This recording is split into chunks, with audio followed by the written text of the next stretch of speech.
kebakaran hebat menghanguskan 6 rumah di kawasan permukiman padat penduduk di Kota Makassar, Sulawesi Selatan. Seorang anak perempuan berusia 7 tahun dilaporkan tewas terbakar.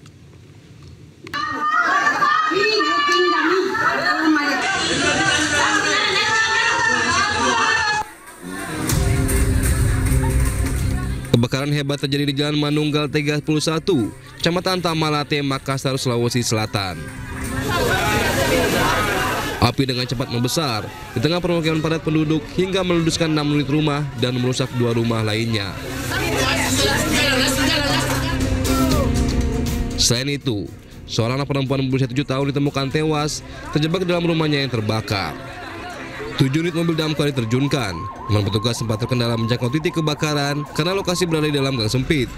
Penyebab pasti kebakaran masih diselidiki pihak kepolisian. Korban sudah dievakuasi, terjebak dalam kamar rumah orang tuanya. Jenis kelamin perempuan, umurnya sekitar 7 tahun. Sudah dievakuasi ke rumah sakit Bayangkara. Kebakaran ini menimbulkan kerugian hingga miliaran rupiah, sementara para korban yang kehilangan tempat tinggal kini mengungsi di rumah kerabat dan keluarga. Dari Makassar, Sulawesi Selatan, Muhammad Nurboni, iNews melaporkan. Pemirsa, atap dari teras gedung kantor Bupati Brebes, Jawa Tengah ambruk. 3 orang luka-luka langsung dibawa ke rumah sakit. Acara lo balayangan.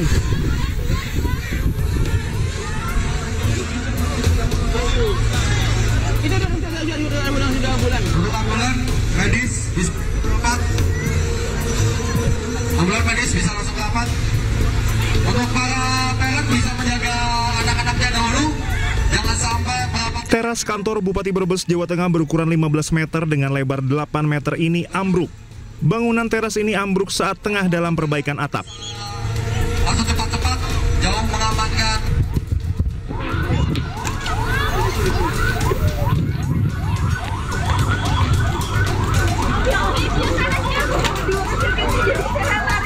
Akibatnya 2 pekerja terjepit bagian tangannya. Namun keduanya berhasil dievakuasi tim damkar dan BPBD Brebes. Kedua korban luka dilarikan ke RSUD Brebes guna mendapatkan perawatan.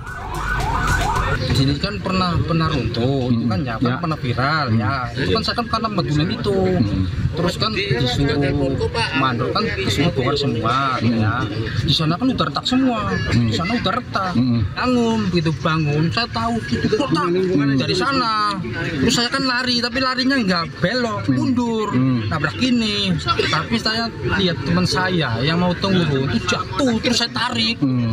Iya, tarik ini kejepit sama itu. Yang satu tuh tangannya tuh kejepit sama itu berupa corang. Lagi kami mohon maaf terkait dengan kejadian ini. Jadi intinya adalah hari ini masih dalam perbaikan, ada tukang di atas terus terjadi ambruk. Ini masih kita pelajari lagi tentang apakah ini ada kelalaian atau bagaimana, ini nanti akan kita pelajari lagi. Sementara untuk pengobatan 2 pekerja yang luka ditanggung pemerintah Kabupaten Brebes. Sedangkan kerusakan bangunan ditanggung oleh asuransi. Kantor Bupati Brebes dibangun pada 2017 lalu. Dari Brebes, Jawa Tengah, Unibar iNews melaporkan. Baik, dan untuk mengetahui informasi selengkapnya sudah ada rekan kami Unibar Surya Pamungkas di lokasi kejadian kantor Bupati Brebes, Jawa Tengah. Selamat sore Unibar. Ya, Unibar, bagaimana kondisi terupdate di sana? Silakan. Ya, saat ini polisi telah memasang garis polisi melingkari di area teras yang ambruk dan hingga saat ini belum ada penyelidikan lebih lanjut dari kepolisian. Namun untuk warga yang berada di sekitar area kantor Bupati sudah disterilkan oleh petugas. Saat ini 3 korban luka masih dirawat di RSUD Brebes, yakni 2 orang korban merupakan pekerja dari proyek yang pada saat kejadian tertimpa reruntuhan bangunan yang ambruk. Sementara 1 adalah anak yang berusia 7 tahun, saat itu sedang duduk di sekitar area teras yang ambruk, namun hanya mengenai bagian tangan dan terkena luka lebam. Saat ini ketiganya masih dirawat di Rumah Sakit Umum Daerah Brebes. Baik, Yunibar, kami dengar juga bahwa ketika atap ini ambruk, saat itu sedang berlangsung perlombaan layang-layang pushbike seperti itu yang diadakan Pemkab Brebes. Benar, Yunibar? Boleh diceritakan? Tapi area agak jauh dari lokasi teras. Area berada di lapangan dan di jalan akses masuk ke kantor Bupati Brebes. Sehingga pada saat kejadian jauh dari lokasi. Tetapi ada beberapa pengunjung yang duduk-duduk santai di bawah sekitar teras begitu, Juno. Oke, baik. Jadi memang ada lomba tapi masih di area, bukan di tempat yang ambruk ini ya, Unibars? Betul. Nah, untuk kronologis Unibar, ini kenapa? Saya dengar juga dari informasi yang kami dapat bahwa memang sedang renovasi atau seperti apa Unibars laporannya? Ya, untuk sampai saat ini dari petugas Dinas PU dan Polres Brebes masih memintai keterangan sejumlah saksi para pekerja proyek tersebut karena robohnya teras di kantor Bupati ini terjadi saat pekerja proyek tengah meluruskan baja balok baja untuk menyangga bangunan teras dan dilakukan pendongkrakan. Saat itu terjadilah runtuhnya teras kantor Bupati tersebut dan menimpa 3 orang. Oke, jadi memang ada proses renovasi seperti itu ya, yang melibatkan beberapa pekerja dan sedang ada pekerjaan tadi renovasi dan ambruk seperti itu Unibars. Baik Unibars, terima kasih banyak atas laporan Anda. Selamat bertugas kembali. Sementara itu, pemirsa, 3 korban luka akibat ambruknya teras kantor Bupati Brebes Minggu siang masih menjalani perawatan di RSUD Brebes. 3 korban luka akibat teras kantor Bupati Brebes yang ambruk Minggu siang, diantaranya Kuswanto dan Abdullah. Keduanya merupakan pekerja bangunan yang tengah melakukan perbaikan atap. Sedangkan 1 korban lagi adalah seorang anak bernama Hana berusia 7 tahun, peserta lomba fun bike yang tengah duduk sambil menunggu pembagian hadiah. Hana mengalami luka memar di punggung tangan kanan. Sementara Kusyanto dan Abdullah mengalami retak pada tangan kanan akibat terjepit reruntuhan. Kondisi keduanya stabil dan masih sadar.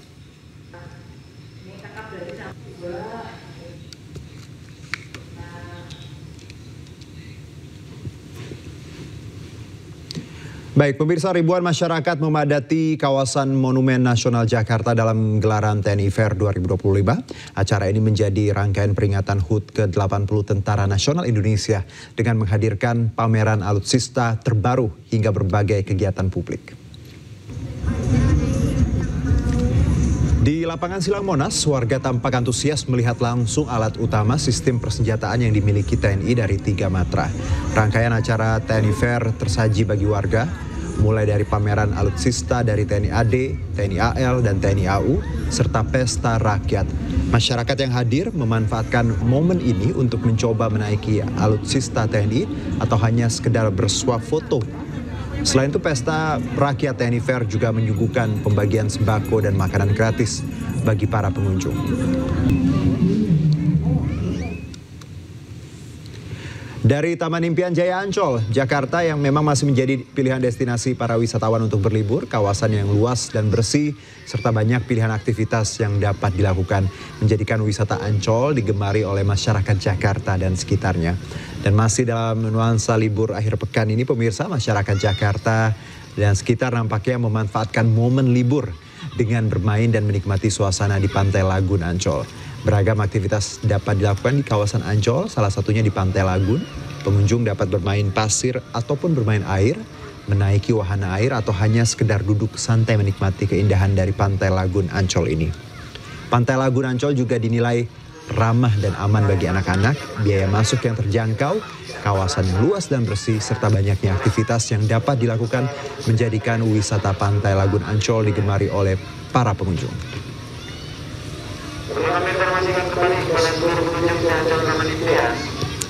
Ya, langsung saya ajak Anda untuk mengetahui suasana selengkapnya. Ada rekan kami, Syahreza Zanski di Monas dan Amrina Rida di kawasan Pantai Indah Kapuk, serta Indra Setiabudi di Ancol. Kita sapa dulu, kita ke Syahreza terlebih dahulu di Monas. Syahreza, bagaimana TNI Fair sore ini? Silakan.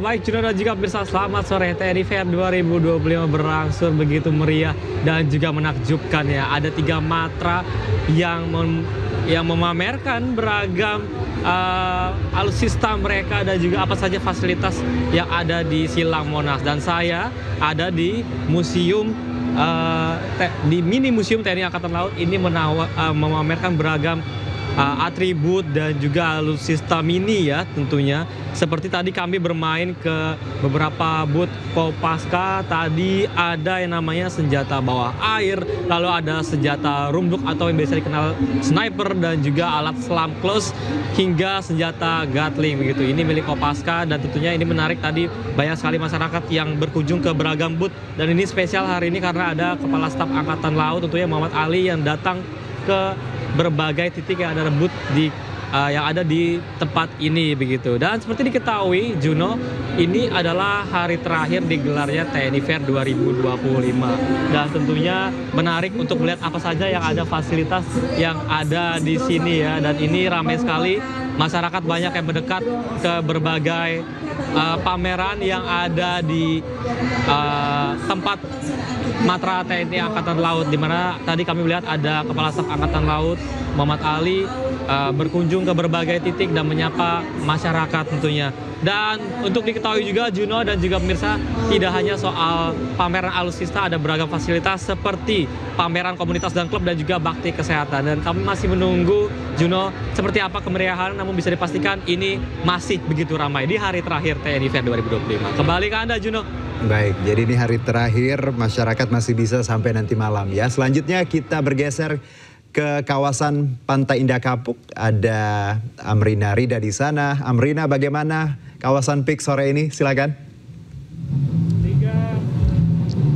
2, 1. Iya Juno dan juga pemirsa, benar sekali kalau tadi di area Monumen Nasional ataupun juga Monas tadi ramai, di PIK 2 ini nampaknya memang belum begitu ramai, namun sudah mulai ada masyarakat yang berdatangan untuk berlibur ataupun juga menghabiskan akhir pekan di area.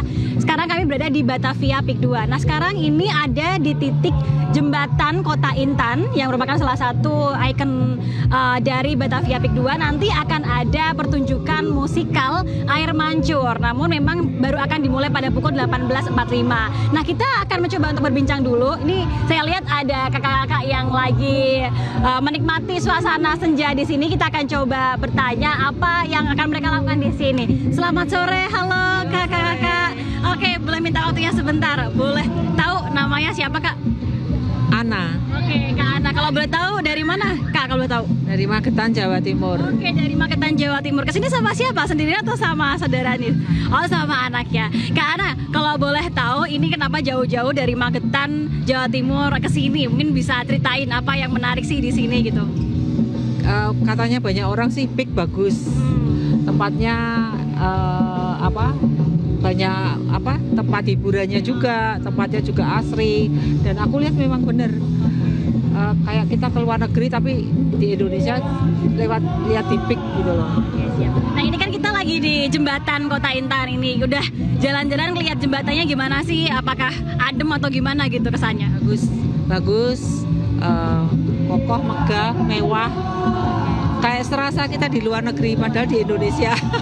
Kak Ana, ini kan nanti sebenarnya nanti malam ada water fountain show Air Mancur. Apakah emang mau nonton juga atau nanti mau pindah tempat kemana lagi nih kalau boleh tahu? Boleh, nanti nonton sekalian. Ya, kapan lagi nih bisa lihat Air Mancur? Biasanya kan ada di luar negeri nih. Ini di PIK udah ada. Nanti terima kasih. Terima kasih Kak Ana atas waktunya, selamat melanjutkan aktivitas kembali.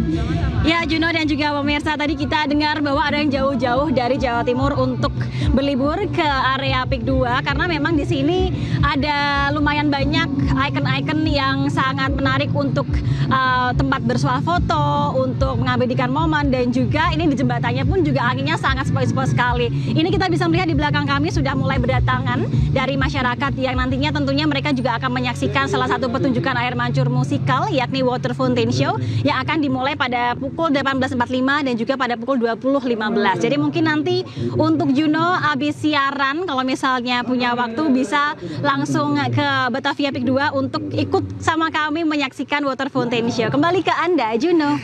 Oke, pilihannya selain Monas ada Peak 2. Nah sekarang saya coba lihat bagaimana kalau di Ancol. Kira-kira apa yang ditawarkan di Ancol, Indra Setiabudi? Silakan.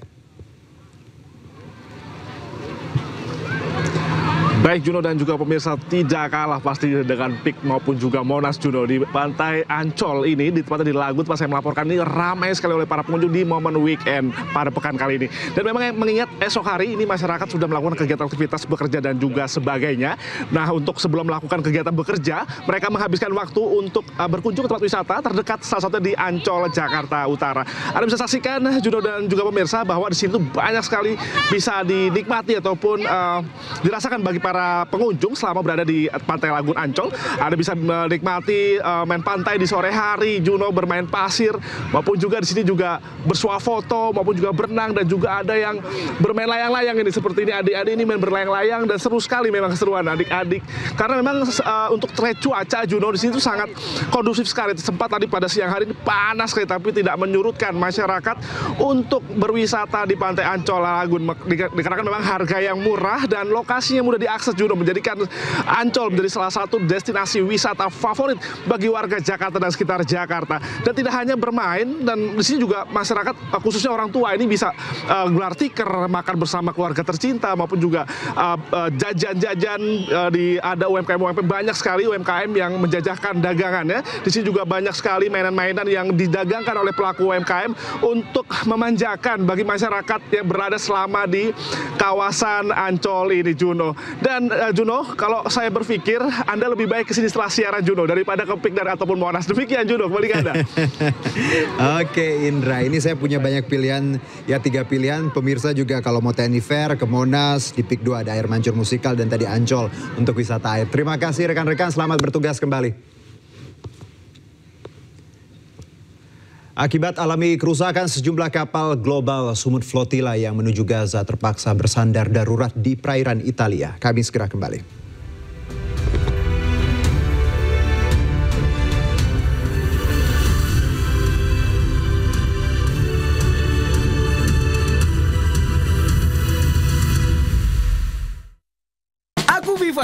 Presiden Prabowo Subianto tiba di New York, Amerika Serikat pada Sabtu sore waktu setempat. Kehadiran Presiden Prabowo menandai awal kunjungan kerjanya dalam rangka menghadiri sidang Majelis Umum ke-80 PBB.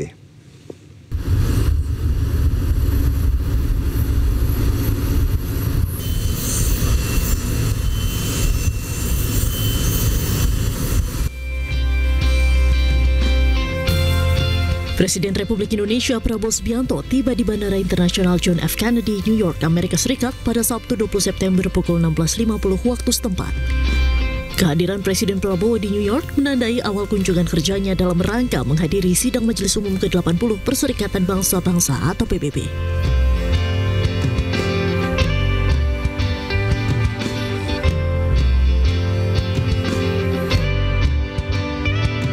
Kedatangan Presiden Prabowo disambut hangat oleh diaspora Indonesia. Mereka tampak berkumpul, berdiri berjajar di sepanjang jalan sekitar hotel tempat Prabowo menginap. Presiden Prabowo pun sempatkan diri untuk menyalami dan menyapa para diaspora dengan hangat. Momen spesial juga terlihat saat dua anak diaspora, Hatta Sanuf Kurniawan dan Adriana Marga Panjaitan, tampil dengan pakaian adat Nusantara dan menyerahkan karangan bunga kepada Presiden Prabowo. Siapa namamu? Hatta Kurniawan. Diketahui Presiden Prabowo dijadwalkan menyampaikan pidatonya pada urutan ketiga dalam sesi debat umum PBB setelah Presiden Brasil dan Presiden Amerika Serikat pada Selasa 23 September mendatang.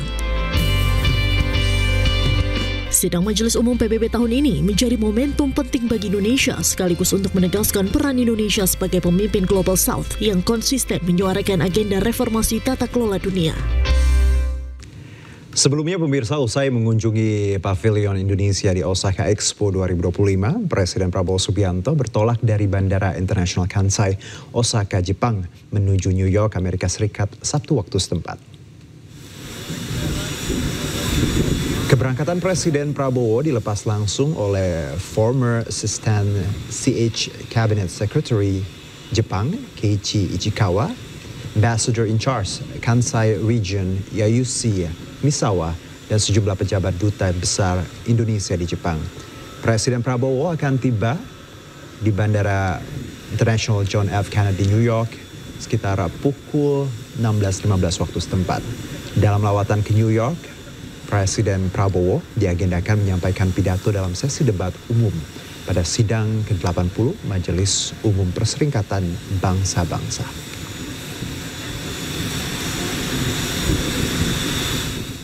Kita ke informasi berikutnya, pemirsa. Setidaknya 2 anak tewas dalam serangan udara Israel terhadap sebuah sekolah di Gaza. Sementara militer Israel terus mengeluarkan peringatan evakuasi kepada penduduk Gaza agar meninggalkan wilayah utara Gaza.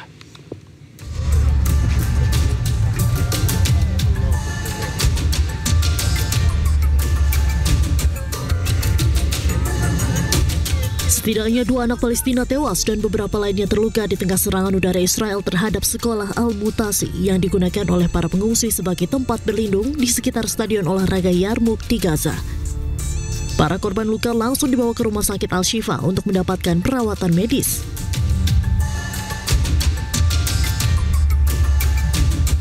Di lokasi serangan nampak tenda-tenda yang hancur di wilayah sekolah dengan barang-barang pribadi para pengungsi berserakan.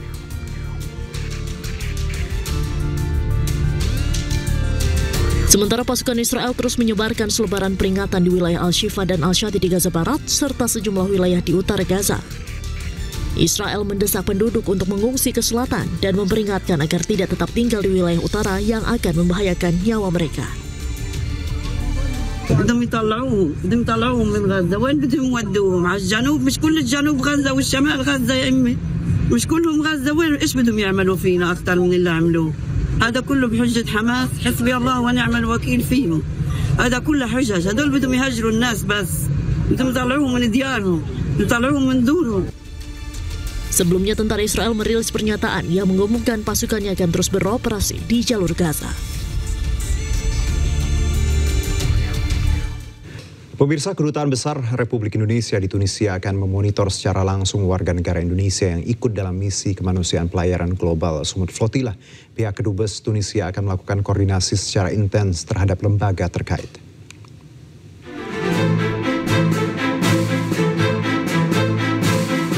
Tiga warga negara Indonesia ikut dalam misi pelayaran akbar menembus blokade Gaza dalam pelayaran global Sumut Flotilla 2025. Mereka ikut berlayar bersama ratusan aktivis kemanusiaan dari berbagai negara.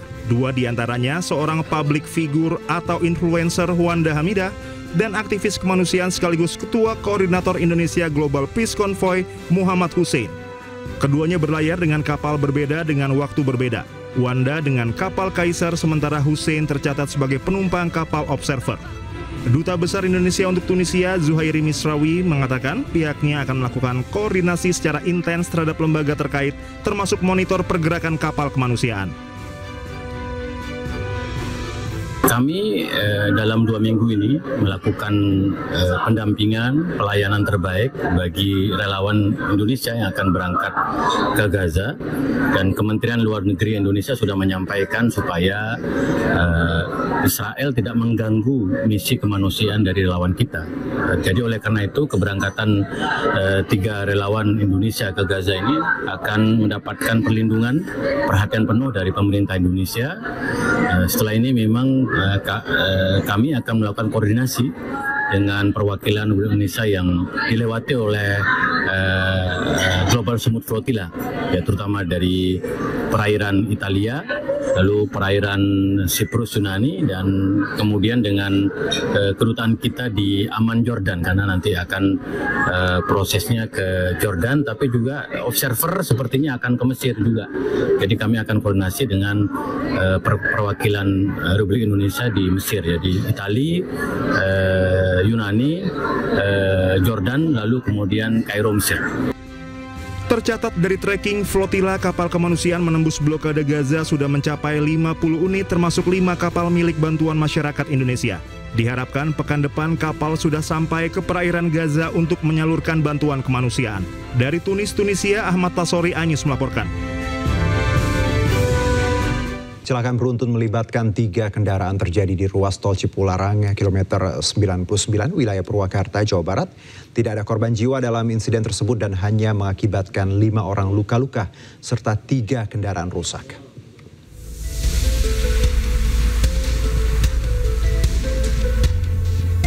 Kecelakaan beruntun antara bus Prima Jasa, bus pariwisata yang membawa rombongan ibu-ibu yang akan melakukan ziarah ke Bandung, dan juga kendaraan derek milik Jasa Marga terjadi di kilometer 99 tol Cipularang, wilayah Darangdang, Purwakarta.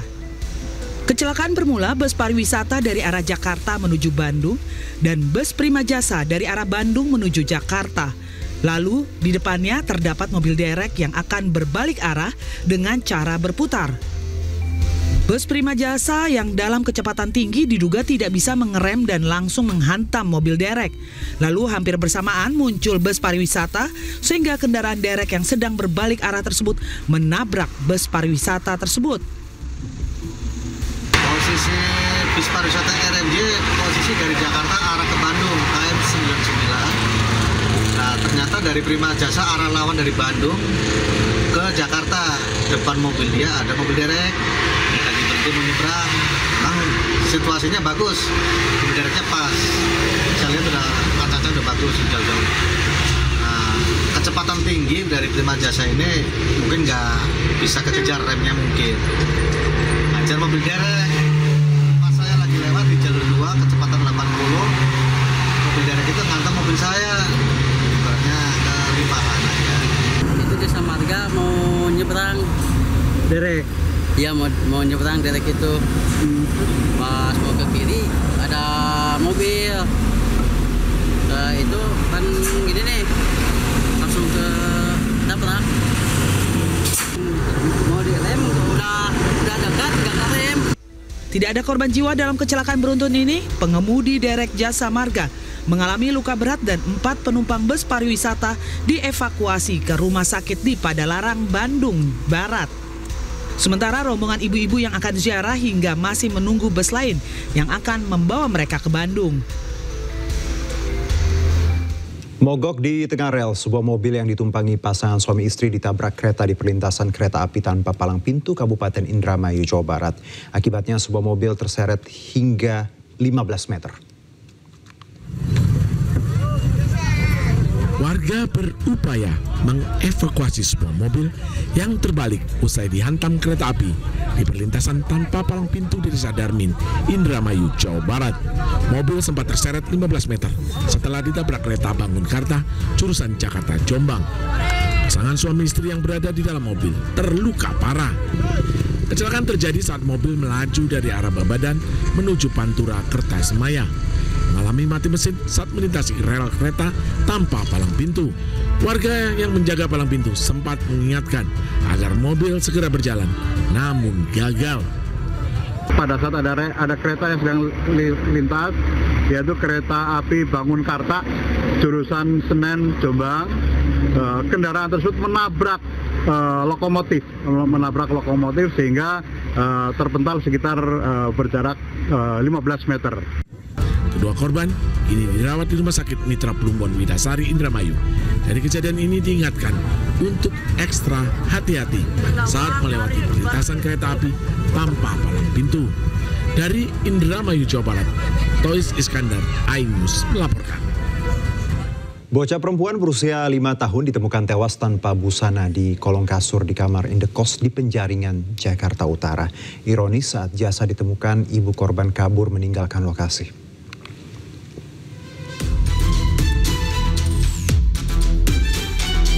Warga Jalan Arwana Raya, Kelurahan Penjagalan, Kecamatan Penjaringan, Jakarta Utara digegerkan dengan penemuan jasad bocah perempuan di sebuah kamar kos. Jasad korban ditemukan dalam posisi telentang di bawah tempat tidur dan tidak mengenakan pakaian. Kondisi korban juga telah membusuk, diprediksi sudah meninggal dunia sejak beberapa hari lalu. Polisi yang menggelar olah TKP menemukan barang bukti, buku tabungan, pakaian, sandal, dan botol minum. Menurut warga, korban yang berusia sekitar 5 tahun tinggal bersama ibunya. Namun saat penemuan jasad korban, ibu korban tidak berada di lokasi.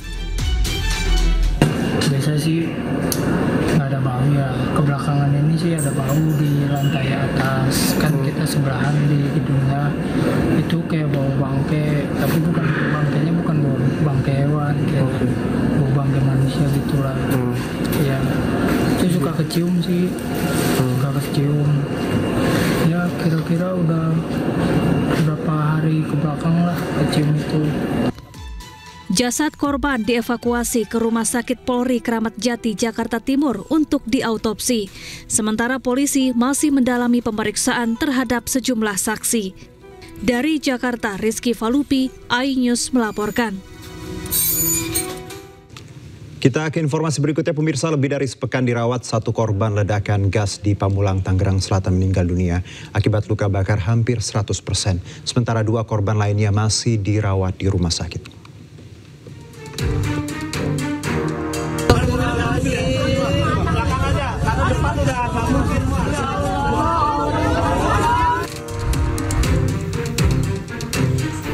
Seorang warga bernama Agus, korban ledakan di Jalan Talas 2, Pondok Cabe, Pamulang, Tangerang Selatan, dinyatakan meninggal dunia.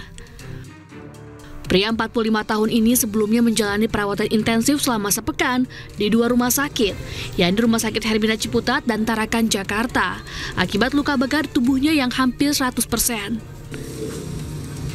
Jenazah Agus pun langsung dibawa keluarganya ke kampung halamannya di Sukabumi, Jawa Barat untuk dimakamkan.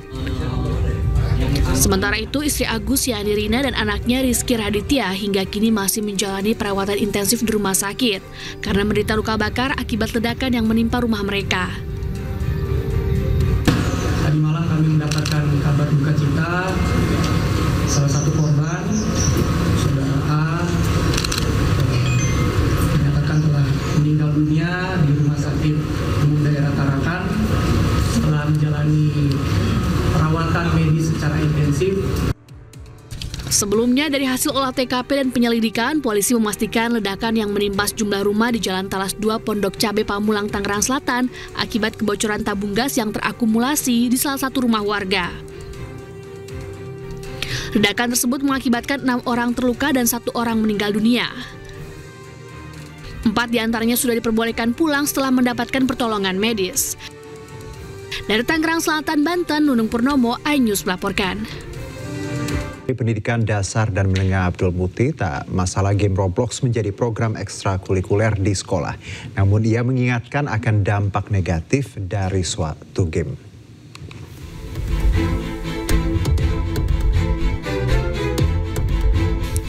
Game Roblox masih menjadi sorotan usai pemerintah Kota Solo meluncurkan program ekstrakurikuler berbasis game Roblox untuk pelajar tingkat SMP.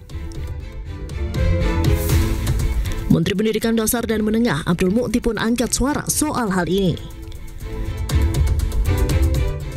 Ia menilai penggunaan game untuk metode pendidikan masih menuai pro dan kontra.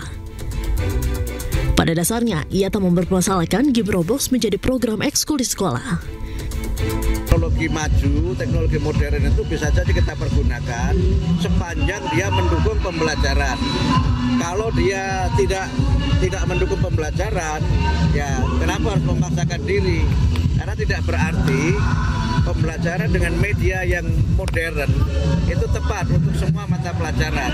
Soal game ini kan memang bisa kita lihat dari sisi misalnya kalau pembelajaran dengan game mungkin dia lebih menyenangkan. Tetapi ada sisi lain yang sekarang juga banyak ditemukan, itu kan menimbulkan namanya ketagihan game ya, atau game addicted. Namun Abdul Mukti juga mengingatkan dampak negatif dari penggunaan game ke dalam metode pendidikan.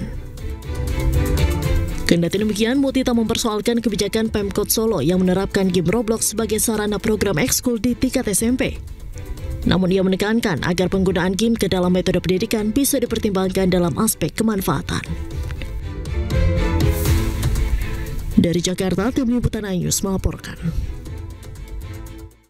Pemirsa, menu makan bergizi gratis di Kabupaten Biren, Aceh didapati basi dan mengandung belatung. Bahkan sejumlah buah yang diberikan kepada siswa dalam kondisi busuk. Ini ulat. Ini ya tinggal. Ini. Aduh. Oh ya. Inilah makanan basi yang ditemukan dalam wadah menu makan bergizi gratis di SD dan SMP swasta di Biren, Aceh. Buah salak yang dibagikan juga diterima siswa dalam kondisi busuk dan terdapat belatung. Para siswa pun menolak mengonsumsi MBG karena mayoritas makanan berbau tidak sedap.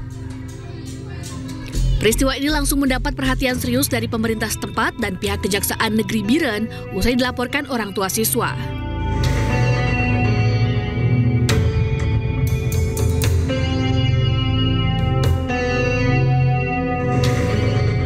Di awal itu setelah kita bagian omprengan ke siswa SD Askia dan SMP Askia, tidak lama selang waktu datang wali kelas yang membawakan beberapa omprengan dengan melaporkan kepada saya bahwa nasinya sudah berlendir dan mengeluarkan bau yang cukup menyengat.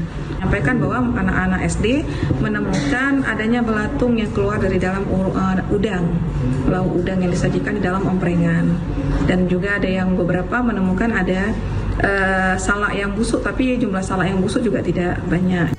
Pemda Kabupaten Biren menyebut akan terus mengawasi dan mengevaluasi secara berkala pelaksanaan program MBG di daerah mereka. Kami sudah mengkonfirmasi ke dapur bahwa ulat itu berasal dari buah salak. Kebetulan menu pada hari itu adalah buahnya itu buah salak. Jadi buah salak itu karena kulitnya belum dikupas, jadi masih mungkin ada yang busuk dari dalam sehingga ulatnya keluar. Oleh karena itu, untuk makanan yang sifatnya cepat basi, ya, kemudian dan buah salak yang seperti risikonya, itu kayaknya ke depan harus dievaluasi kembali untuk diberikan. Pihak sekolah dan orang tua siswa berharap menu MBG bisa betul-betul diproduksi secara aman dan higienis agar tidak membahayakan kesehatan siswa. Dari Biren Aceh, Musriyadi, iNews melaporkan. Sementara itu, Menteri Sekretaris Negara Prasetyo Hadi sampaikan permohonan maaf dan akan lakukan evaluasi imbas banyaknya kasus keracunan makan bergizi gratis di sejumlah wilayah di Indonesia. Sementara itu, Kepala Badan Gizi Nasional Dadan Hidayanda menyebut bahwa juru masak yang tidak siap dan bahan baku makanan menjadi penyebab sejumlah kasus keracunan MBG. Kami atas nama pemerintah dan mewakili Badan Gizi Nasional memohon maaf karena telah terjadi kembali beberapa kasus di beberapa daerah yang tentu saja itu bukan sesuatu yang kita harapkan dan bukan suatu kesengajaan. Namun demikian tentu saja ini menjadi bahan evaluasi dan catatan. Kami telah berkoordinasi dengan BGN termasuk dengan pemerintah daerah untuk yang pertama adalah memastikan bahwa seluruh yang terdampak harus mendapatkan penanganan secepat mungkin dan sebaik-baiknya. Yang kedua tentu harus dilakukan upaya evaluasi termasuk mitigasi, perbaikan supaya masalah-masalah seperti ini tidak terulang kembali. Biasa masak 4 orang sampai 10 orang itu belum tentu bisa untuk masak langsung 1.000 sampai 3.000. Jadi baiknya kalau ada 20 sekolah yang dilayani, untuk hari pertama ya 2 sekolah dulu, nanti 2 hari kemudian bertahap menjadi 4 sekolah. Nah, itu yang kami sarankan. Yang kedua, yang kejadian di Maluku Barat Daya atau mana? Di Baobau itu sudah 8 bulan berjalan. Jadi sebenarnya sudah biasa. Tapi kemarin kejadian karena mendapat informasi baru ganti supplier. Kita beralih ke informasi berikutnya, pemirsa. PDI Perjuangan ambil langkah tegas terhadap kadernya yang menjadi anggota DPRD Gorontalo, Wahyudin Morido, yang viral karena ucapannya ingin merampok uang negara.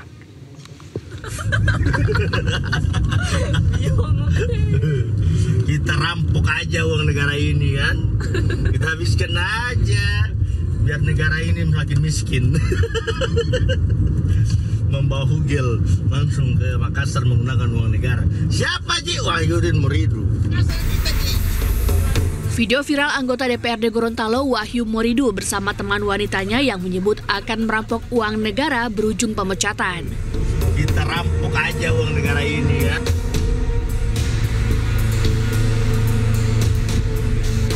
Dewan Pimpinan Pusat PDIP memecat Wahyudin Morido dari jabatannya sebagai anggota DPRD Provinsi Gorontalo. Hal ini disampaikan Ketua Bidang Kehormatan DPP PDIP Komarudin Watubun.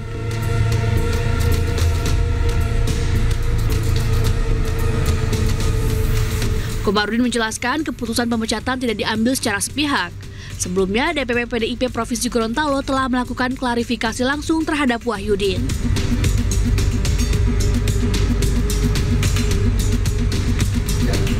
Sementara itu, menurut Badan Kehormatan Dewan DPRD Gorontalo, video tersebut disebar oleh wanita yang merupakan selingkuhan Wahyudin lantaran kecewa tidak kunjung dinikahi. Video direkam pada bulan Juni lalu. Di sisi lain, dalam sebuah video bersama istrinya, Wahyu menyampaikan permintaan maaf atas apa yang ia sampaikan ke publik. Wahyu menyatakan siap menerima segala konsekuensinya.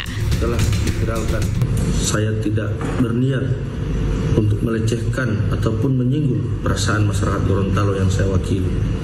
Semua ini murni kesalahan saya, Bapak dan Ibu sekalian, dan atas kejadian ini dari hati yang paling dalam, saya mohonkan maaf kepada Bapak dan Ibu sekalian.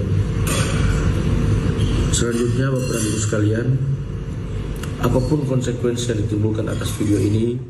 Atap dari teras gedung kantor Bupati Brebes, Jawa Tengah ambruk. 3 orang luka-luka langsung dibawa ke rumah sakit.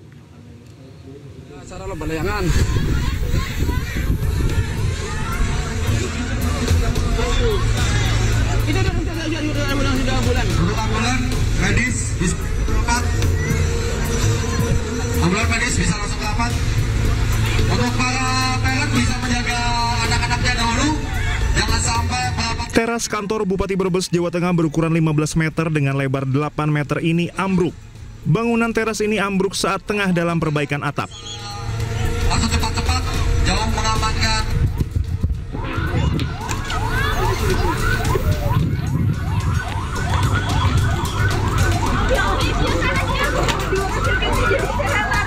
Akibatnya 2 pekerja terjepit bagian tangannya. Namun keduanya berhasil dievakuasi tim damkar dan BPBD Brebes. Kedua korban luka dilarikan ke RSUD Brebes guna mendapatkan perawatan. Di sini kan pernah runtuh, itu kan ya kan pernah viral ya. Itu kan saya kan karena betulan itu. Terus kan disuruh mandor kan disuruh bongkar semua ya. Di sana kan udah retak semua. Di sana udah retak. Bangun begitu bangun, saya tahu itu kotak dari sana. Terus saya kan lari, tapi larinya nggak belok, mundur, nabrak ini.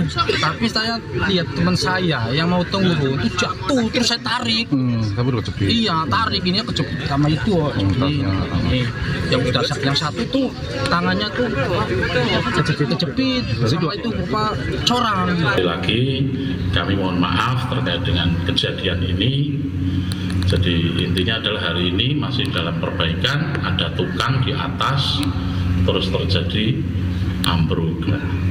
Ini masih kita pelajari lagi tentang apakah ini ada kelalaian atau bagaimana, ini nanti akan kita pelajari lagi. Sementara untuk pengobatan 2 pekerja yang luka ditanggung pemerintah Kabupaten Brebes. Sedangkan kerusakan bangunan ditanggung oleh asuransi. Kantor Bupati Brebes dibangun pada 2017 lalu. Dari Brebes, Jawa Tengah, Unibar iNews melaporkan. Pemirsa, ribuan masyarakat memadati kawasan Monumen Nasional Jakarta dalam gelaran TNI Fair 2025. Acara ini menjadi rangkaian peringatan HUT ke-80 Tentara Nasional Indonesia dengan menghadirkan pameran alutsista terbaru hingga berbagai kegiatan publik.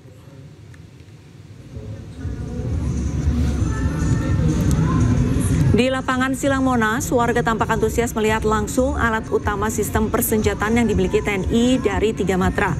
Rangkaian acara TNI Fair tersaji bagi warga, mulai dari pameran alutsista dari TNI AD, TNI AL, dan TNI AU, serta pesta rakyat.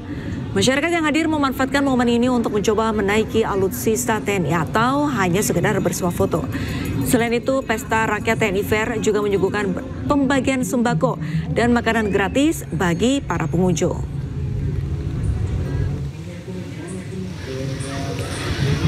Taman Impian Jaya Ancol masih menjadi pilihan destinasi para wisatawan untuk berlibur. Kawasan yang luas dan bersih serta banyak pilihan aktivitas yang dapat dilakukan menjadikan wisata Ancol digemari oleh masyarakat Jakarta dan sekitarnya. Masih dalam nuansa libur akhir pekan, masyarakat Jakarta dan sekitarnya tampak memanfaatkan momen libur kali ini dengan bermain dan menikmati suasana di pantai Lagun Ancol. Beragam aktivitas dapat dilakukan di kawasan Ancol, salah satunya di Pantai Lagun. Pengunjung bisa bermain pasir ataupun bermain air, menaiki wahana air, atau hanya sekedar duduk santai menikmati keindahan dari Pantai Lagun Ancol. Pantai Lagun Ancol juga dinilai ramah serta aman bagi anak-anak. Biaya masuk yang terjangkau, kawasan yang luas dan bersih, serta banyaknya aktivitas yang dapat dilakukan menjadikan wisata Pantai Lagun Ancol digemari para pengunjung.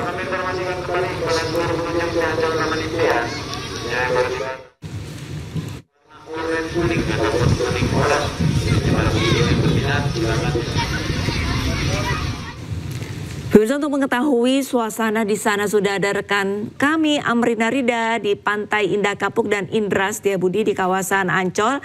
Selamat sore rekan-rekan, kita ke Amrina terlebih dahulu. Rina, seperti apa suasana di sana sore hari ini?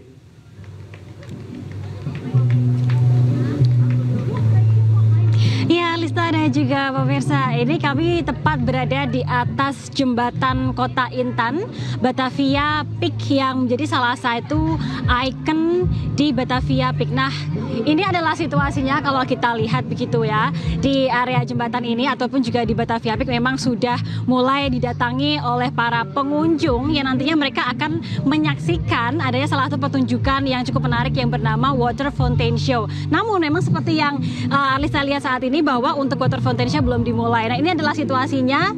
Meskipun untuk Water Fountain Show belum dimulai, dari masyarakat umum ataupun juga pengunjung ini bisa melihat bagaimana keindahan dari Batavia Peak. Ini kita akan coba untuk berbincang dengan pengunjung kalau misalnya ada berkenan. Halo, selamat malam Pak. Pak, boleh tahu dengan Bapak siapa? Pak Anton. Oh, Pak Anton. Ini kesini sama keluarga atau gimana nih? Sama istri saya, sama anak-anak. Oke. Pak, kalau boleh tahu asalnya dari mana Pak Anton? Oh, saya belakangan ini tinggal di Semarang. Oh, di Semarang. Iya. Oke, jauh-jauh ke sini gitu ya Pak ya? Ya, sekalian lihat sini. Pak, kalau boleh tahu ini ke Batavia Peak hari ini niatnya sama keluarga emang mau jalan-jalan aja atau emang udah dari kemarin rencana ke sini? Oh, ini baru saja jalan-jalan aja, nggak ada rencana mau ke sini ya. Terus gimana setelah jalan-jalan sore ini melihat? Bagus. Bagus sekali ya. Pak. Oke. Terus kalau dari Bapak sendiri mengajak anak-anak, gimana kesannya untuk anak-anak jalan-jalan di Batavia Peak ini? Pada senang semua ya. Nah, kita sambil makan-makan. Iya. Happy ya Pak ya? Iya. Oke, terima kasih Pak Anton atas waktunya. Silakan melanjutkan aktivitas kembali. Nah, Alista dan juga pemirsa, ini tadi ada Pak Anton yang berasal dari Semarang yang jauh-jauh ke sini untuk melihat bagaimana suasana di Batavia Peak.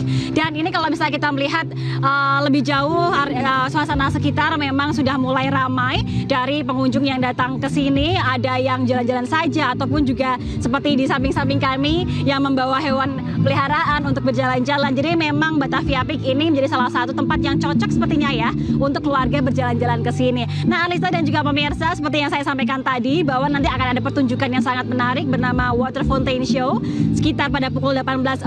Ini kami juga masih menantikan, tapi juga ada sesi kedua yakni pada pukul 20.15. Mungkin nanti Alista habis siaran bisa langsung meluncur ke Batavia Peak untuk nonton Water Fountain Show bareng sama kita. Kembali ke Anda, Alista.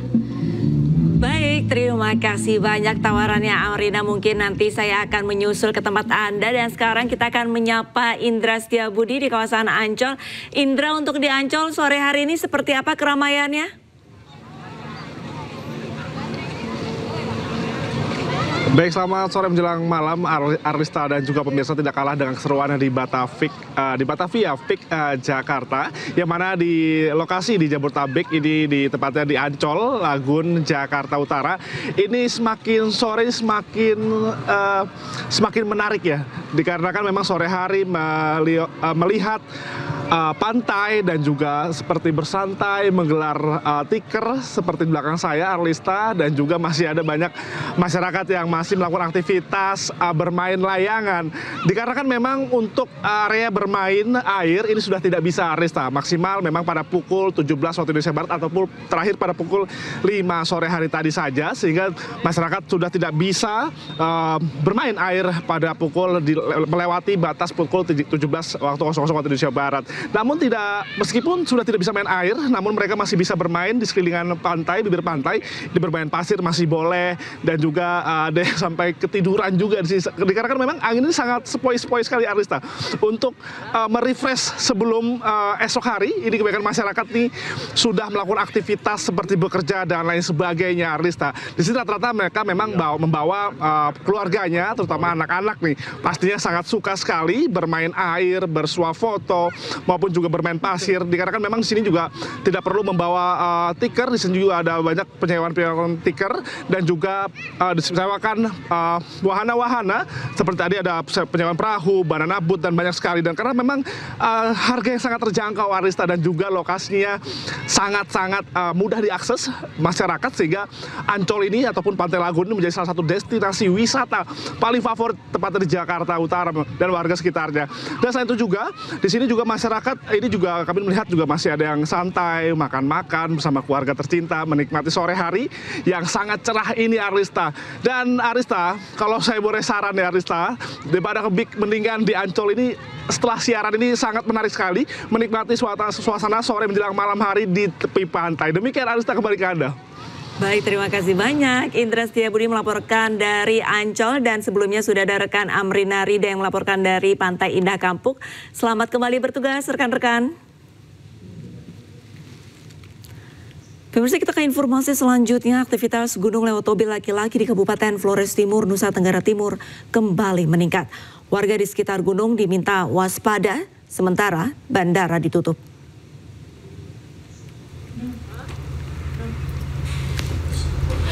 Aktivitas Gunung Lewotobi laki-laki kini berada di level 4 atau status awas. Warga diminta menjauh dari kaki gunung. Warga yang terdampak abu vulkanik juga diimbau mengenakan masker.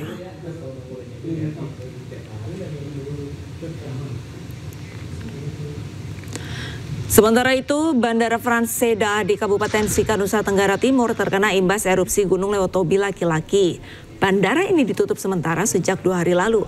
Sejumlah penerbangan dari dan menuju Kabupaten Sika dibatalkan. Para penumpang terpaksa melakukan reschedule atau penjadwalan ulang. Sebagian penumpang mengajukan pengembalian uang dari tiket yang sudah dibeli.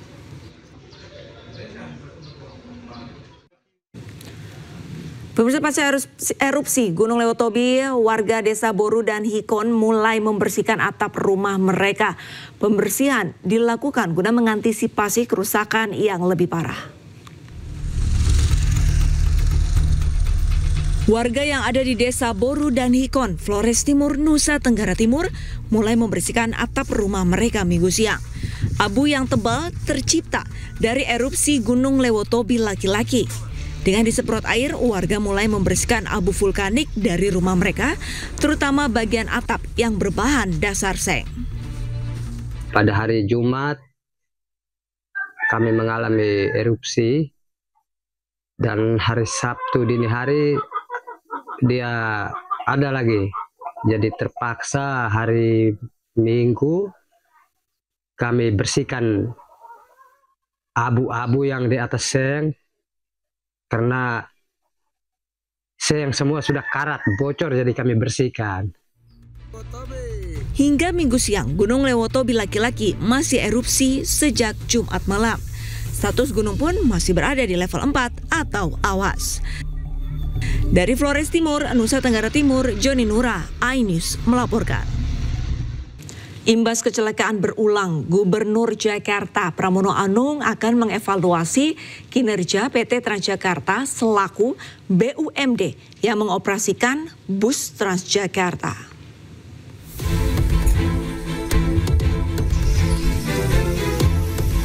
Gubernur Jakarta Pramono Anung merespons peristiwa bus Transjakarta yang kerap mengalami kecelakaan lalu lintas beberapa waktu terakhir. Ia akan mengevaluasi kinerja PT Transjakarta selaku BUMD yang mengoperasikan bus Transjakarta. Pramono menilai pengendara kendaraan bermotor terkadang memasuki jalur Transjakarta atau memotong jalannya bus Transjakarta. Ia menegaskan kecelakaan bus Transjakarta tidak boleh terulang kembali karena jumlah penumpang Transjakarta terus meningkat. Kami mengevaluasi terhadap Transjakarta memang kan gini, kadangkala kejadiannya karena ada yang motong dan sebagainya. Sehingga dengan demikian tentunya akan kami perbaiki, nggak boleh terjadi lagi, supaya ini juga memberi aman dan nyaman. Karena sekarang ini betul-betul Transjakarta, kenaikan orang menggunakan Transjakarta sudah naik secara signifikan karena memang saya mendorong untuk penggunaan transportasi publik itu meningkat. Sebelumnya ada 3 insiden kecelakaan yang melibatkan Transjakarta sepanjang September 2025. Pertama, sopir Transjakarta menabrak toko di Jalan Raya Minangkabau Setiabudi, Jakarta Selatan. Kedua, insiden kecelakaan lalu lintas melibatkan 2 kendaraan yakni bus Transjakarta Koridor 3 dan truk di Jalan Cideng Timur. Kemudian bus Transjakarta rute Koridor 11 Pulau Gebang, Kampung Melayu mengalami kecelakaan dan menabrak pengendara mobil, motor, hingga rumah toko di wilayah Cakung, Jakarta Timur. Tim Liputan Anyus melaporkan. Dinilai berhasil, Pemprov memperpanjang rekayasa di Jalan TB Simatupang. Pemerintah menilai kemacetan di lokasi ini berkurang sebesar 24%. Intensitas kemacetan di Jalan TB Simatupang dinilai berkurang. Pemerintah provinsi akan melanjutkan rekayasa lalu lintas di jalan ini.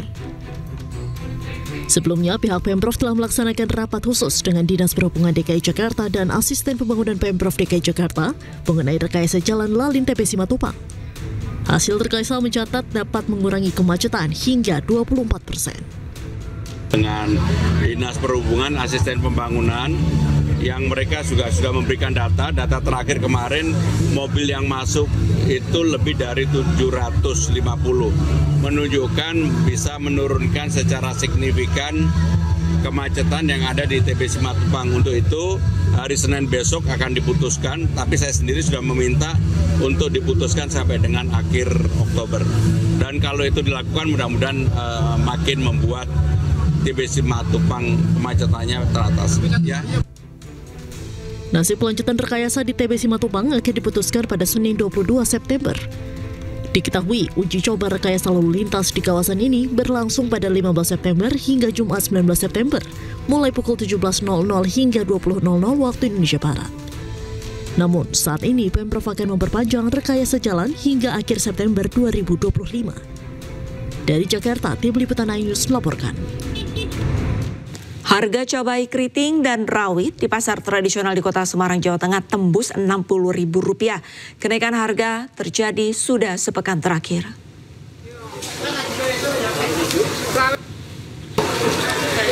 Di pasar tradisional Peterongan, hampir semua jenis cabai naik cukup signifikan. Harga cabai merah keriting dari Rp40.000 menjadi Rp60.000 per kilogram. Selain itu cabai rawit orange dari Rp30.000 menjadi Rp50.000 per kilogram. Menurut pedagang, kenaikan disebabkan karena petani gagal panen akibat faktor cuaca. Pedagang mengaku omsetnya menurun karena konsumen mengurangi jumlah pembelian.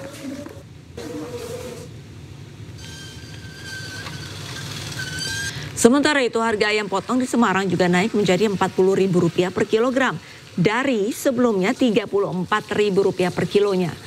Banyak warga beralih ke tulang ayam dan ceker untuk tetap memenuhi kebutuhan protein hewani yang lebih murah. Hal ini membuat permintaan tulang ayam dan ceker meningkat 10 kali lipat. Harga tulang ayam dibanderol Rp12.000 per kilo, sementara ceker ayam Rp4.000 per kilogram. Pemirsa, PT Bank MNC Internasional Tbk atau MNC Bank menjalin kerjasama dengan PT Asuransi Jiwa Sentral Asia Raya atau Car Life Insurance. Kerjasama kedua perusahaan ini untuk memperluas produk Bancassurance bernama Saving Plus Insurance yang menggabungkan manfaat tabungan sekaligus proteksi jiwa.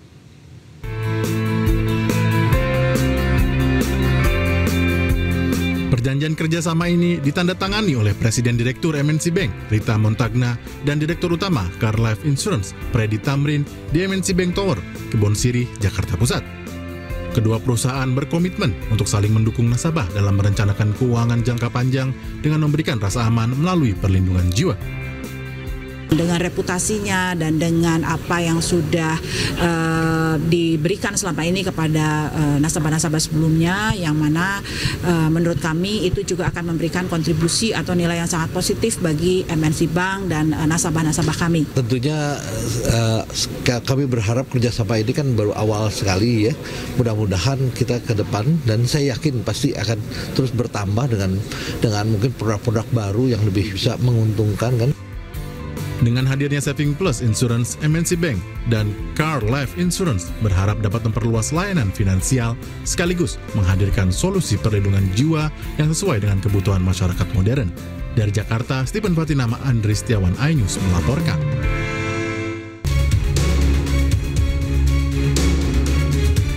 Atap teras gedung pelayanan terpadu KPT Kabupaten Brebes ambruk mengakibatkan 3 korban luka-luka, Cuswanto dan Abdullah. Keduanya merupakan pekerja bangunan yang tengah melakukan perbaikan atap. Sedangkan 1 korban lagi adalah Hana, seorang anak berusia 7 tahun peserta lomba fun bike yang tengah duduk sambil menunggu pembagian hadiah. Bocah perempuan berusia 5 tahun ditemukan tewas tanpa busana di kolong kasur di kamar indekos di Penjaringan, Jakarta Utara. Ironisnya, saat jasad ditemukan, ibu korban kabur meninggalkan lokasi. Aksi pembunuhan sadis terjadi di Desa Temon, Kabupaten Pacitan, Jawa Timur. Seorang pria bernama Wawan mengamuk dan menyerang keluarga mantan istrinya dengan senjata tajam. Akibat rasa cemburu, mantan istrinya hendak nikah lagi. Akibat peristiwa ini, 1 orang tewas dan 4 lainnya luka parah. Pemirsa, menu makan bergizi gratis di Kabupaten Biren, Aceh didapati basi dan mengandung belatung. Bahkan sejumlah buah yang diberikan kepada siswa dalam kondisi busuk. Diviralin, Wak. Ini ulat. Ini ya, tinggut. Ini. Apa itu? Aduh. Oh ya. Inilah makanan basi yang ditemukan dalam wadah menu makan bergizi gratis di SD dan SMP swasta di Biren, Aceh. Buah salak yang dibagikan juga diterima siswa dalam kondisi busuk dan terdapat belatung. Para siswa pun menolak mengonsumsi MBG karena mayoritas makanan berbau tidak sedap. Peristiwa ini langsung mendapat perhatian serius dari pemerintah setempat dan pihak Kejaksaan Negeri Biren usai dilaporkan orang tua siswa.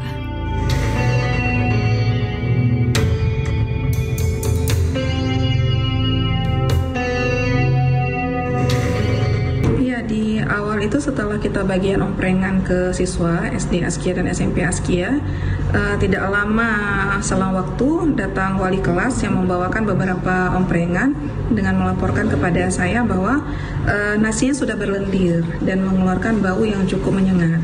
Menyampaikan bahwa anak-anak SD menemukan adanya belatung yang keluar dari dalam udang, lauk udang yang disajikan di dalam omprengan, dan juga ada yang beberapa menemukan ada salak yang busuk, tapi jumlah salak yang busuk juga tidak banyak.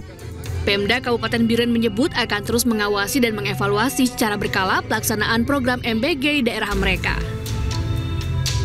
Kami sudah mengkonfirmasi ke dapur bahwa ulat itu berasal dari buah salak. Kebetulan menu pada hari itu adalah buahnya itu buah salak. Jadi buah salak itu karena kulitnya belum dikupas, jadi masih mungkin ada yang busuk dari dalam sehingga ulatnya keluar.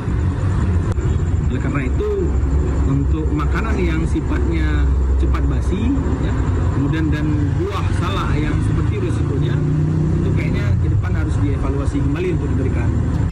Pihak sekolah dan orang tua siswa berharap menu MBG bisa betul-betul diproduksi secara aman dan higienis agar tidak membahayakan kesehatan siswa.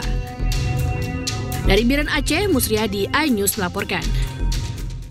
Menteri Sekretaris Negara Prasetyo Hadi menyampaikan permohonan maaf dan akan melakukan evaluasi imbas banyaknya kasus keracunan makan bergizi gratis di sejumlah wilayah Indonesia. Sementara itu, Kepala Badan Gizi Nasional Dadan Hindaya menyebut bahwa juru masak yang tidak siap dan bahan baku makanan menjadi penyebab sejumlah kasus keracunan MBG. Kami atas nama pemerintah dan mewakili Badan Gizi Nasional memohon maaf karena telah terjadi kembali beberapa kasus di beberapa daerah yang tentu saja itu bukan sesuatu yang kita harapkan dan bukan suatu kesengajaan. Nah, namun demikian tentu saja ini menjadi bahan evaluasi dan catatan. Kami telah berkoordinasi dengan BGN termasuk dengan pemerintah daerah untuk yang pertama adalah memastikan bahwa seluruh yang terdampak harus mendapatkan penanganan secepat mungkin dan sebaik-baiknya. Yang kedua tentu harus dilakukan upaya evaluasi termasuk mitigasi perbaikan supaya masalah-masalah seperti ini tidak terulang kembali. Biasa masak 4 orang sampai 10 orang itu belum tentu bisa untuk masak langsung 1.000 sampai 3.000. Jadi baiknya kalau ada 20 sekolah yang dilayani, untuk hari pertama ya 2 sekolah dulu, nanti 2 hari kemudian bertahap menjadi 4 sekolah. Nah, itu yang kami sarankan. Yang kedua, yang kejadian di Maluku Barat Daya atau mana? Di Baobab itu sudah 8 bulan berjalan. Jadi sebenarnya sudah biasa. Tapi kemarin kejadian karena mendapat informasi baru ganti supplier. Menteri Pendidikan Dasar dan Menengah Abdul Mukti tak masalah game Roblox menjadi program ekstrakurikuler atau ekskul di sekolah. Namun ia mengingatkan akan dampak negatif dari suatu game.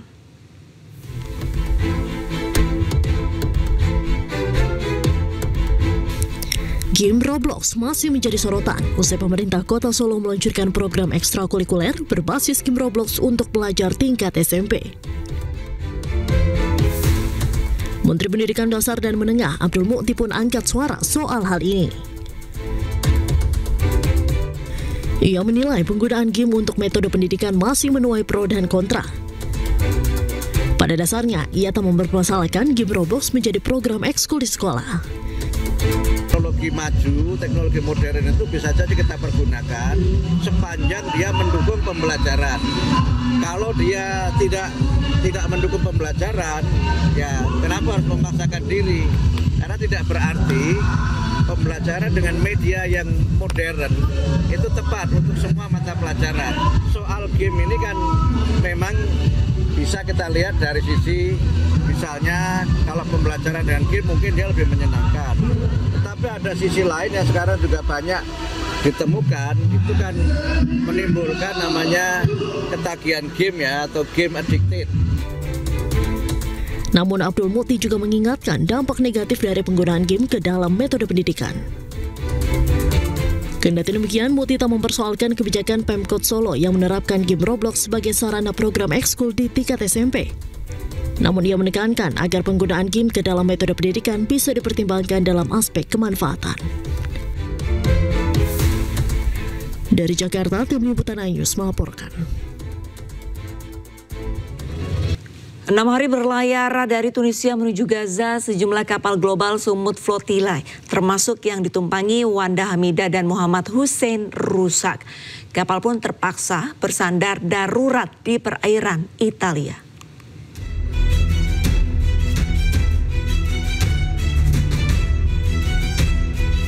Kapal relawan Indonesia yang ditumpangi Wanda Hamidah dengan nama Kaiser mengalami kebocoran sehingga harus melakukan reparasi di pelabuhan Porto Palu, Italia. termasuk kapal Nusantara yang merupakan kapal observer yang membawa sejumlah tokoh penting anggota steering komite Global Summit Flotilla, termasuk Muhammad Hussein, Ketua Koordinator Indonesia Global Peace Convoy. Kapal Kaiser berlayar dari Pelabuhan Sidi Boussaid, Tunisia pada hari Senin, 15 September. Sementara kapal observer berlayar dari Pelabuhan Gamar, Tunisia pada hari Rabu, tanggal 17 September. Keduanya bertemu di perairan Italia. Buat yang bertanya kabar Kak Wanda, alhamdulillah kondisi saya sehat saja ya. Ya kita sedang terdampar di Itali. Ada masalah teknis baik kapal saya maupun kapal Kak Wanda, dua-duanya bermasalah. Tapi insya Allah itu perjuangan teman-teman. Versi panjangnya nanti kita posting di Instagram, ini khusus teman-teman IGPC on board aja nih. Salam, alhamdulillah. Alhamdulillah. Kecobaannya semakin banyak ujian, mudah-mudahan makin naik kelas ya. Ustaz. Amin, insya Allah amin. Sehat walafiat, jangan khawatir. Sementara itu, puluhan kapal lainnya terus melanjutkan perjalanan untuk menembus blokade Gaza. Tercatat dari tracker Flotilla, sebanyak 51 kapal siap melanjutkan pelayaran, termasuk 5 kapal kemanusiaan bantuan dari masyarakat Indonesia. Dari Sisilia, Italia, iNews melaporkan. Pemirsa, untuk mengetahui informasi selengkapnya sudah terhubung bersama kami aktivis kemanusiaan untuk Gaza, Muhammad Hussein di wilayah perairan Italia. Selamat sore, Assalamualaikum warahmatullahi wabarakatuh. Mas Hussein, apa kabar? Waalaikumsalam, buongiorno Lista. Alhamdulillah baik. Alhamdulillah. Selamat pagi waktu Italia. Oke. Mas Hussein, kalau misalkan tadi di video sebelumnya ini katanya ada 2 kapal yang rusak. Nah, untuk kondisi kapal di sana seperti apa untuk hari ini? Sebetulnya bukan hanya 2 kapal ya, ada beberapa kapal. Dan ini ada 6 kapal lagi sedang perjalanan kembali menuju Porto Palu karena memang kapal-kapal ini harus menghadapi kondisi cuaca yang tidak mudah. Bulan-bulan ini adalah bulan yang sangat keras untuk cuaca di laut, ombaknya tinggi, anginnya kencang. Maka kapal-kapal kecil kita ini sangat rentan sekali mengalami kerusakan. Dan meski demikian memang sebetulnya kita bukannya kita berlabuh darurat ya, tapi memang Porto Palu ini bagian dari rute kita dari Tunisia ke Porto Palu, kemudian dari Porto Palu kita akan gerak ke Yunani, dari Yunani baru kita langsung masuk ke Gaza. Itu sebetulnya adalah rute yang dari awal sudah diagendakan. Fungsinya apa? Kenapa kita harus berlabuh ke titik-titik ini? Untuk mengisi bahan bakar, untuk mengisi logistik yang dibutuhkan, dan untuk melakukan bukan medical ya, tapi check up gitu ya, check up untuk kapal-kapal yang memang harus prima kondisinya, karena dari Tunisia ke Italia ini dekat, hanya 2 hari. Namun tantangannya adalah dari Italia menuju Gaza ini bisa memakan waktu 7-8 hari nonstop di atas laut. Maka kondisi kapal harus benar-benar fit dan dalam kondisi terbaik. Oke, berarti saya klarifikasi dan saya konfirmasi ulang, perlayaran dari Tunisia ke Italia ini merupakan rute ya, bukan pendaratan darurat begitu ya, bukan bersandar darurat gitu ya, Mas Hussein ya? Iya, bukan. Jadi ada beberapa kasus ya, misalnya kedatangan kapal Kaiser ya Mbak Wanda, itu memang pertama sesuai rute, namun ketika kemarin itu kapal Wanda Hamidah itu sudah mulai bergerak menuju Yunani, namun karena ada masalah kebocoran, barulah boleh dikatakan ini adalah pendaratan darurat di Porto Palu. Itu masuk juga itu. Oke, tapi saat ini kapal yang rusak begitu, apakah sudah diperbaiki? Karena kan tadi sudah disampaikan 8-9 hari non-stop akan berada di laut nih. Iya, untuk kapal Kaiser ini kerusakannya cukup parah ya. Dan ini harus diangkat, jadi tidak bisa dibenahi di atas laut, harus diangkat. Dan kapal kami pun, kapal Nusantara, ini juga kerusakannya kita perlu spare part. Masalahnya di Italia ini Sabtu Minggu adalah 2 hari yang sakral, libur, tidak boleh diganggu, maka artinya kita tidak bisa mendapatkan spare part atau perbaikan di hari ini. Maka dari itu kemungkinan besar semua usaha perbaikan itu akan dilakukan besok hari Senin. Dengan demikian pergerakan kita dari Italia pun akan harus dimulai besok Senin, seperti itu. Bisa dikatakan agenda untuk perlayaran ini tertunda dong? Iya, sebetulnya tidak hanya sekarang ya, sejak awal memang sudah tertunda. Kita semua mengikuti, bahkan di Tunisia yang harusnya 4 September kita berlayar, ada penundaan sampai 2 pekan. Dan itu adalah risiko, sekali lagi. Memang dari awal teman-teman steering committee ini sudah menegaskan kepada seluruh partisipan bahwa semua masih bisa terjadi. Kalian yang datang ke Tunisia misalnya nggak semua punya garansi akan naik kapal, dan itu terjadi, banyak yang akhirnya harus dipulangkan. Dan kapal-kapal yang rencananya akan berangkat tanggal sekian itu bisa saja mundur sesuai situasi di lapangan. Itu semua terjadi, termasuk hari ini juga di luar ekspektasi kita. Artinya penundaan ini juga sebetulnya sudah masuk dalam takaran teman-teman official atau teman-teman steering committee yang sejak awal sudah mengingatkan kita semua. Oke, lantas untuk kondisi dari teman-teman relawan, untuk Indonesia ada berapa banyak relawan yang ikut berlayar, Mas Hussein? Indonesia ada 3 relawan. Ada 3 orang? Ya, kemudian Wanda Hamidah dan satu lagi Fatur. Untuk saya dan Wanda Hamidah kita sudah update kondisi dan lokasinya. Untuk Fatur ini kita tidak mendapatkan update ya, tidak ada informasi lebih lanjut di mana lokasinya, dan di tracker pun tidak ada alat GPS-nya atau kita tidak bisa men-tracker, dan itu sekali lagi adalah bagian dari teknis yang kami sampaikan itu bermasalah, dan maka kita masih menunggu terus kabar dari Fatur ini di mana lokasinya. Harusnya dia sudah berada di perairan Itali ya kalau dia berangkat sejak 2 hari yang lalu. Oke, ada kendala mungkin dari perlayaran Tunisia ke Itali kemarin-kemarin, Mas Hussein mungkin bisa berbagi? Ya, kendala cukup banyak ya. Beberapa kali kapal kami pun, kapal observer ini termasuk kapal yang paling bagus, yang mesinnya paling kuat. Namun di tengah laut pun kita beberapa kali mengalami kendala, mesinnya mati, kemudian listriknya harus dipadamkan, kemudian juga belum lagi ya ombak tinggi yang membuat para penumpang ini masuk angin dan muntah-muntah, termasuk saya ya yang beberapa kali terkena mabuk laut. Dan juga kita nggak bisa masak ya karena tadi ada masalah di listrik kapal ini, jadi kita harus makan tuna-tuna kalengan yang tidak dimasak ya, dan ya banyak hal lagi lah. Tapi semua ini tidak menyurutkan semangat kita karena kami sejak awal sudah memahami seburuk apapun kondisi yang akan kami hadapi tidak mungkin lebih buruk dari apa yang sedang dialami oleh warga Gaza. Baik, Mas Hussein, beberapa hari terakhir atau 2 hari terakhir kan sudah merasakan dalam tanda petik ganasnya gelombang laut begitu ya, menuju ke perairan Italia. Sedangkan ke depannya nanti membutuhkan waktu 8 hari non-stop di tengah laut. Nah, persiapan pribadi dari Mas Hussein sendiri ini bagaimana dan seperti apa? Kita nggak ada persiapan khusus. Semua persiapan sudah kita lakukan sejak kita di Tunisia.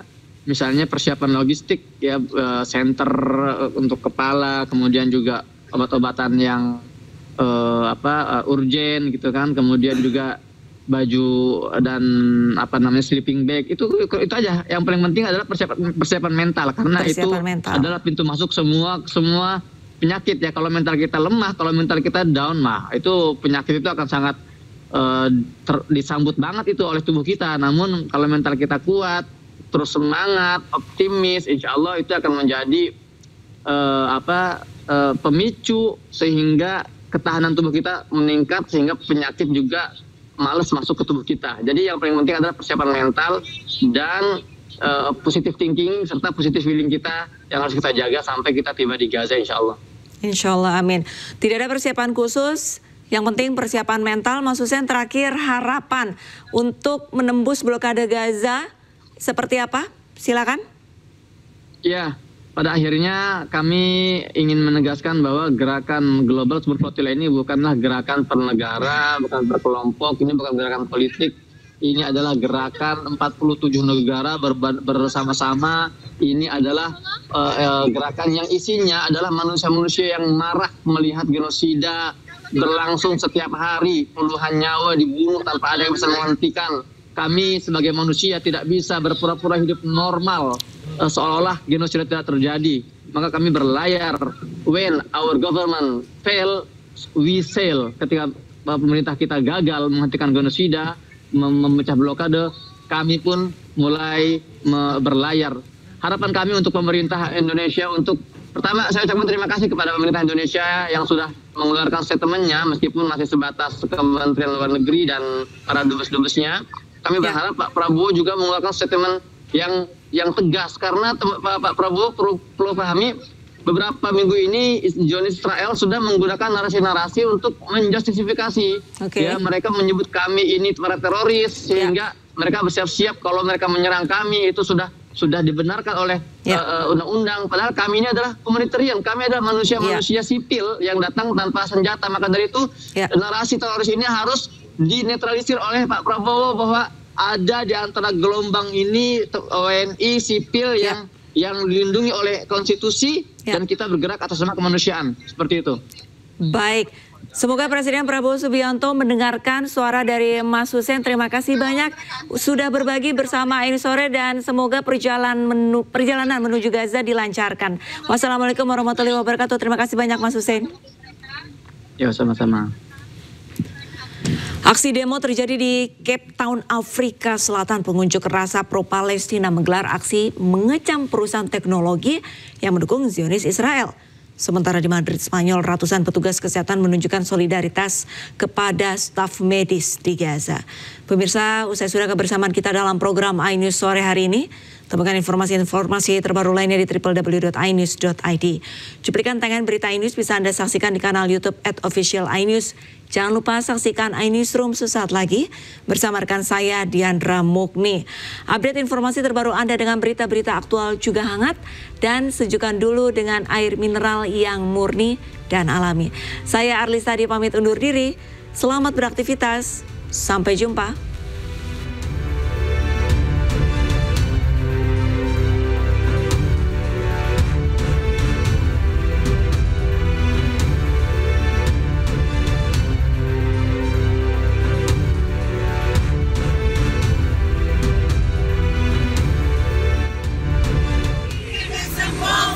Brick by brick, Amazon you can't hide.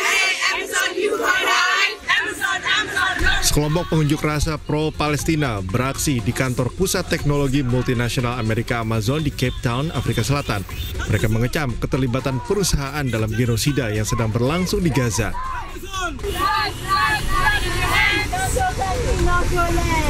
Para pengunjuk rasa mengecam proyek Nimbus Amazon, sebuah kontrak senilai 1,2 miliar dolar Amerika yang melibatkan Amazon dan Google sebagai penyedia berbagai layanan untuk pemerintah Israel. Aksi unjuk rasa ini merupakan bagian dari kampanye global yang lebih luas dan menargetkan perusahaan-perusahaan teknologi besar.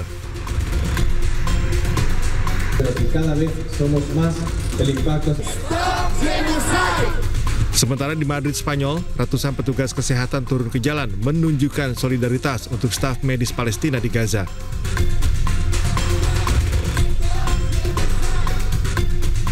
Para demonstran menyerukan Donald Trump dan Benjamin Netanyahu segera mengakhiri genosida di Gaza. Protes di Madrid merupakan bagian dari gelombang demonstrasi yang lebih luas di Eropa yang mengadvokasi perlindungan warga sipil di Gaza, serta jaminan keselamatan armada global Sumut Flotilla yang saat ini sedang dalam perjalanan menuju Gaza.